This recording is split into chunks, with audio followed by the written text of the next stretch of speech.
मर्जी के खिलाफ अपने बेटे की जानिब से लव मैरिज करने पर 20 साल बाद सास और ससुर ने मिलकर अपनी बहू का कत्ल करके लाश को दफन कर दिया। तकरीबन 40 दिन कबल हुई इस वारदात का अब इंकशाफ हुआ।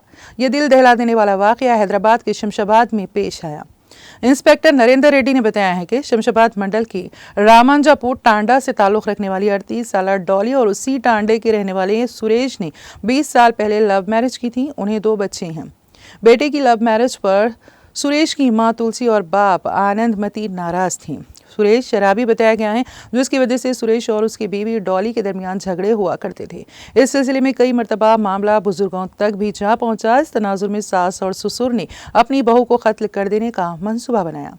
माह नवंबर 2024 में उसे फ़ोन करके 7 अम्बराई इलाके में बुलाया गया और मंसूबा बंद तरीके से सुनसान मुकाम पर ले जाकर शराब में चूहे मारने की दवा मिलाकर डॉली को पिला दी गई, जिसके साथ ही डॉली पर गशी तारी हो गई। सास ने अपने भाई और शौहर के साथ मिलकर पत्थर से हमला करके बहू का कत्ल कर दिया और लाश को दफन कर दिया गया। डॉली के लापता होने पर सुरेश ने पुलिस से शिकायत की और 14 नवंबर को मुकदमा दर्ज किया गया था।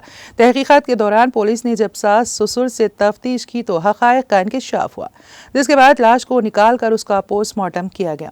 पुलिस ने इस सिलसिले में केस दर्ज करके छानबीन शुरू कर दी है। मजीद तहकीकात जारी हैं।